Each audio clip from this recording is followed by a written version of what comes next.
पढ़ेंगे सदिश। दुनिया में दो तरह की राशि होती है, सदिश और अदिश। एक जिनमें परिमाण होता है और एक जिसमें परिमाण के साथ दिशा भी होती है। ये सब आपने कक्षा 9 में पढ़ लिया था। अब यह गणितीय रूप में समझेंगे सदिश कैसे कहते हैं। इसको हम जोड़ेंगे रेखा गणित से। हमें मालूम है एक बिंदु है, एक दूसरा बिंदु है, इन्हें हमने जोड़ दिया तो क्या कहलाता है? ये रेखाखंड। क्या कहलाता है? रेखाखंड। एक बिंदु तो शुरू है, दूसरे बिंदु की तरफ बढ़ रहा है और पता नहीं कहाँ तक बढ़ेगा, ये कहलाती है किरण। तो जो सदिश हमारा बनता है वो रेखाखंड और किरण दोनों का सम्मिलित रूप है। किरण की कोई निश्चित लंबाई नहीं होती, लेकिन अगर हम इसकी लंबाई को निश्चित करते हैं कि भाई यहाँ से शुरू हो रही है चीज और यहाँ पर खत्म हो रही है और इसकी दिशा ए से बी की तरफ है, तो नई चीज बन गई ना। इसमें दिशा भी है और इसकी निश्चित लंबाई भी। इसी को कहते हैं सदिश, जिसे इंग्लिश में हम कहते हैं वेक्टर। वेक्टर ए बी लिखने का तरीका है, ए बी के ऊपर लिख दो,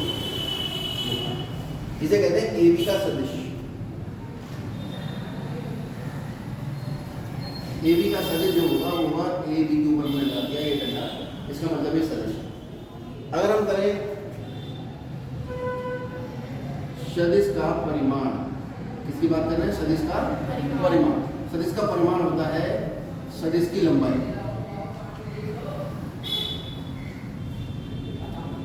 और अगर ए बी सदिश है तो इसकी लंबाई को हम ये दो डंडे लगा के प्रेरित करते हैं। इस दो डंडे का मतलब है कि ए बी सदिश की लंबाई, जो भी लंबाई कैसे निकलती है उसको थोड़ी देर में बात करेंगे। उसके बाद हम आ जाते हैं इकाई सदिश की परिभाषा या सदिश के प्रकार मैंने कब बताएंगे, उसमें से सबसे महत्वपूर्ण है इकाई सदिश।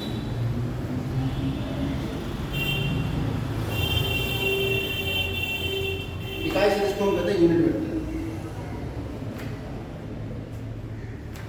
यूनिट वेक्टर मतलब एक ऐसा सदिश जिसका परिमाण एक है। बात करना, सदिश जिसका परिमाण एक है। अच्छा, सदिश को लिखने का प्रकार तरीका क्या है? सदिश को ए बी आदि से निरूपित करते हैं। कोई सदिश है उसे अंग्रेजी के छोटे स्मॉल लेटर से निरूपित करो।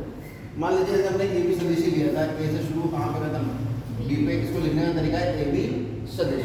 तो अगर मैं इस सदिश को ए मान लूँ, इसकी लंबाई को पूरे को ए मान लूँ, तो इसको मैं कैसे लिखूंगा? इस पर ये कैप भी बना देते हैं। तो किसी भी सदिश को हम उस सदिश की जो लंबाई होगी उसके ऊपर डंडा लगाते हैं, ठीक है। तो ये रेखाखंड जिसकी लंबाई ए है उसको मैं ए सदिश से निरूपित कर सकता हूँ। ए सदिश कहने का अर्थ ये हुआ कि ये एक सदिश है जिसकी लंबाई कितनी है? ए बी, और इसकी दिशा क्या है? A B. ऐसे भी हो सकता है सी डी, इसकी लंबाई मान लीजिए बी है और इसकी दिशा है सी से डी, तो सीधी सदिश को लिखने का तरीका ये हो सकता है। ठीक, इसमें हमारा जो स्टार्टिंग पॉइंट है वो निश्चित नहीं है। अगर हमें सी डी के सापेक्ष एक और सदिश चाहिए, उसके लिए हमें सीखना पड़ेगा। इकाई सदिश में बात कर लेते हैं। यदि किसी सदिश, अब सदिश को तो मैंने बता देना, ऐसे लिख सकते हैं स्मॉल लेटर लेके अंग्रेजी का, उसको मैं क्या बता दिया, ये एक ऐसा सदिश है जिसकी लंबाई ए है और दिशा जो भी वो बताएगा वो है। सदिश ए का इकाई सदिश वो होगा एक। जब भी दुनिया में किसी सदिश का इकाई सदिश लिखना, बी का लिखना है तो बी का, सी का लिखना है तो सी। और इकाई सदिश में क्या खास बात होती है? इसका परिमाण होता है कितना? एक। ठीक, सदिशों का योग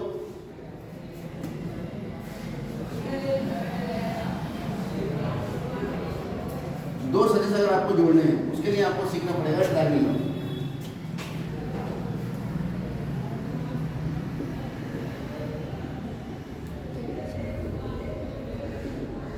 सदिश का त्रिभुज नियम क्या कहता है समझिए।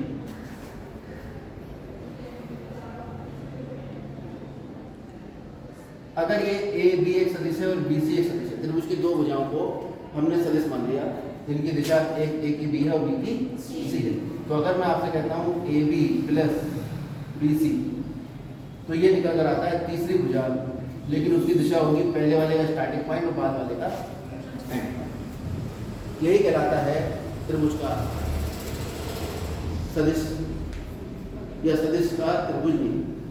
ठीक है, अब और आ जाते हैं सदिशों का योग। मान लीजिए मेरे पास दो सदिश है, एक सदिश ए है और एक सदिश ए, या मान लीजिए मेरे पास दो सदिश हैं। उससे पहले एक चीज और देख लेते हैं।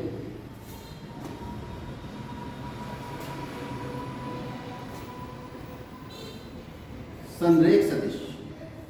कैसे सदिश? संरेख सदिश, जिसे हम कहते हैं कोलिनियर वेक्टर।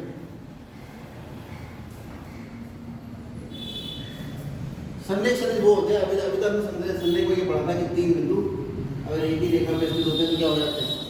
सदिश। यहाँ से हम ये भी सोच सकते हैं कि एक ए बी वेक्टर बन गया और एक बी सी वेक्टर बन गया। ये दोनों कैसे हो गए? संरेख। लेकिन यहाँ पे इसका मतलब ये नहीं है, यहाँ पे इसका मतलब थोड़ा अलग है। इनके संरेख सदिश कहने का मतलब है कि यदि दो सदिश की दिशा किसी एक रेखा के समांतर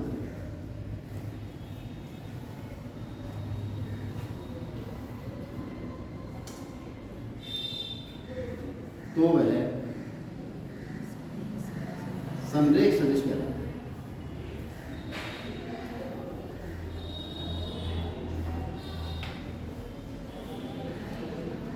कहने का मतलब हुआ कि अगर कोई वेक्टर ए है, ये एक वेक्टर बी है, कहीं और है, ये दोनों किसी एक रेखा के समांतर हैं।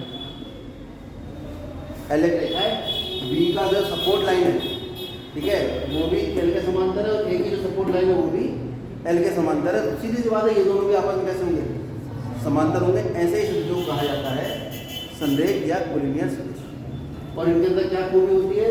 संरेख सदिश अगर है तो ए बराबर लैम्डा बी। यदि ए व बी संरेख सदिश, अगर ए और बी संरेख सदिश हैं तो ए बराबर लैम्डा इंटू बी, जहां लैम्डा कोई वास्तविक सदिश है। हर सदिश को आप इस रूप में लिख सकते हैं। अब एक त्रिभुजों का नियम आ गया, ये मैंने बता ही दिया। अब आप बात करते हैं सदिशों के योग। एक सदिश यहाँ है ए और एक सदिश यहाँ है, दोनों स्पेस में है एक ही तल। तो हम क्या करेंगे? इस ए के समांतर सदिश इतनी ही लंबाई का खींच लेंगे। अरे बात समझा नहीं? इतनी ही लंबाई का सदिश ए के समांतर खींचा तो वो ए ही हुआ, क्योंकि हमारे पास तो फ्री वेक्टर है। अगर हम इसको यहाँ बना लें, इतनी लंबाई एक ही है और दिशा भी वही रखे जो इसकी है, तो फिर ए वेक्टर चाहे यहाँ है चाहे यहाँ है, इसे कहते हैं फ्री वेक्टर। ठीक। और एक होता है फिक्स वेक्टर, उसमें क्या होगा कि आपका जो पॉइंट है ये, अगर वेक्टर ये है तो ये यहीं रहेगा, यहाँ से खिसक के यहाँ नहीं है। समझ में आ रही है बात? चलिए, अब दूसरा बी वेक्टर हमने यहाँ से बना दिया इसके स्टार्टिंग पॉइंट से। ये कौन सा वेक्टर हो गया? बी, इसकी लंबाई बी के ही बराबर है। हाँ ले जाओ बाहर ले जाओ, बाहर